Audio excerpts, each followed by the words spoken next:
kita mau membahas sedikit terkait sesuatu yang ada di channel kami ya. Karena kayaknya ada yang nyari juga soal pembahasan ini. Gimik kok ketok menurut banget. Pembahasannya soal apakah penyakit jantung bawaan itu bisa sembuh dengan sendirinya. Apakah jantung bocor itu bisa menutup dengan sendirinya? Itu ada pembahasan terperinci sebenarnya dari para pakar, para dokter spesialis jantung dan pembuluh darah. Bahwasanya itu terbagi lagi. Kita coba apa namanya ya, kita coba obrolkan sedikit lah ya. Sebagaimana teman-teman tahu bahwasanya penyakit jantung bawaan itu ada banyak jenisnya. Kalau kita bahas,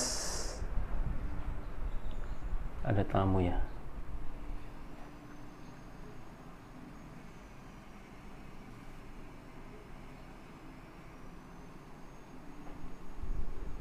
Ada tamu, saya balik lagi, ada tamu.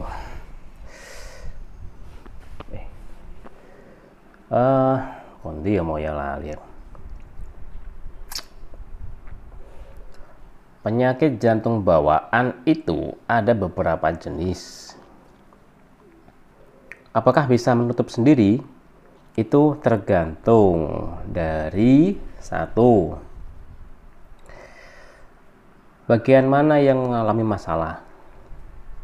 Dua, seberapa besar bocornya, seberapa besar lubangnya.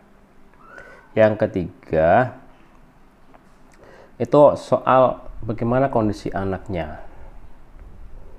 Maksudnya gini, bentar tak setting cahayanya kok belum dikunci ya. Exposure, exposure lock biar nggak nyut-nyut ya. Satu, tergantung masalahnya itu bagian mana, yang itu terwakili oleh diagnosis dokter apa saja, yaitu ada ASD, atrium septal septum defect. Itu kebocorannya ada di atrium. Atrium itu di bagian jantung, itu yang di bagian atas, itu namanya atrium. Ada dua ruang di bagian atas namanya atrium, yang bagian bawah namanya ventricle. Nah, yang kedua ini yang namanya ventricum ya. Ventricum septal defect. Bocornya yang di bagian ventricle. Ada lagi PDA. Saya lupa kepanjangannya apa. Puntual. Lupa saya. Mohon maaf ya. Bisa dicari di referensi. Ada lagi TOF. Tetralogy of Fallot. Kalau TOF itu terjadi 4 masalah sekaligus. Jadi begini. Dokter akan memberikan diagnosisnya. Setelah dokter memberikan diagnosis, tapi sebelum diagnosis itu diberikan, tentunya ada pemeriksaan. Kemudian dokter dengan menganalisis hasil pemeriksaan itu, akhirnya diputuskanlah diagnosis si anak kita mengalami masalah dengan spesifikasi bagaimana. Baru ditentukan terapinya, itu ya. Dimanapun dokter spesialis jantung dan pembuluh darah akan menyampaikan apakah si anak nanti bisa sembuh dengan sendirinya atau memang tidak bisa. Dia harus dengan terapi obat atau dengan terapi tindakan bedah. Tentunya begitu. Cuma untuk kasus ASD, atrium septal defect, ada kemungkinan sembuh tanpa harus menjalani operasi. Itu menurut literatur yang kami baca, banyak sih bahan bacaan itu banyak, cuma kan kadang-kadang teman-teman itu terbawa suasana panik dan seterusnya sehingga tidak sempat untuk membaca literatur begitu kan. Maka kami bawakan dalam bentuk video ini, mudah-mudahan bisa bermanfaat dan dimengerti. Kalaupun ada salah-salah dari kami, yaitu murni dari kami sendiri, bukan dari literatur yang kami telaah dan kami sampaikan kali ini. Itu poinnya. Ya, kalaupun ada referensi yang lebih valid, lebih baru, mungkin update terbaru, silakan bisa sampaikan di kolom komentar, bisa nanti kami sampaikan ke teman-teman yang lain, tinggal dikoreksi gitu aja ya. Artinya itu untuk kasus ASD, insya Allah, tapi tergantung ya, bisa sembuh tanpa harus melalui tindakan bedah, tergantung satu, seberapa besar lubang yang terjadi, seberapa besar bocornya. Yang kedua, bagaimana kondisi anaknya, apakah terjadi misal sianotik.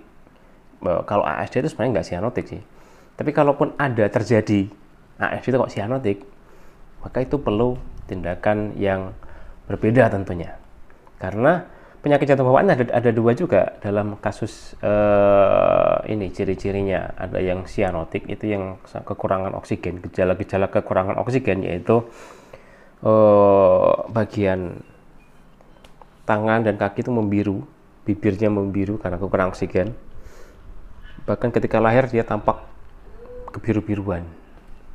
Itu bisa diindikasi dia mengalami sianosis, dan itu harus diselesaikan bagaimana pertukaran oksigen dan juga karbon dioksida yang ada di dalam darah. Itu harus diselesaikan dulu sehingga masalah kebocorannya bisa teratasi di jantungnya. Jadi itu ya, satu, tergantung dari seberapa besar lubang bocornya. Yang kedua, bagaimana kondisi anaknya, apakah ada gejala-gejala, tanda gejala yang memberatkan atau tidak. Cuma kebanyakan kasus ASD itu tidak ada gejala yang membahayakan, tidak ada gejala sianotik. Tapi kalaupun terapi ya tergantung tadi itu, tergantung berapa besar lubangnya. Cuma kebanyakan kasus ASD itu bisa disembuhkan. Kemungkinan sembuhnya itu lebih besar daripada kasus TOF. Tapi alhamdulillah anak kami bisa sembuh, operasi 1 kali, dan sekarang sudah sekolah, dan alhamdulillah tidak ada keluhan setelah operasi itu. Alhamdulillah, terima kasih doanya teman-teman, terima kasih dukungannya. Silakan share video ini jika bermanfaat, dan apabila ada pertanyaan yang bisa kami jawab akan kami jawab, dan apabila ada koreksi silakan sampaikan di kolom komentar agar kami bisa mengkoreksi apa yang salah dari apa yang kami sampaikan. Terima kasih. Assalamualaikum warahmatullahi wabarakatuh.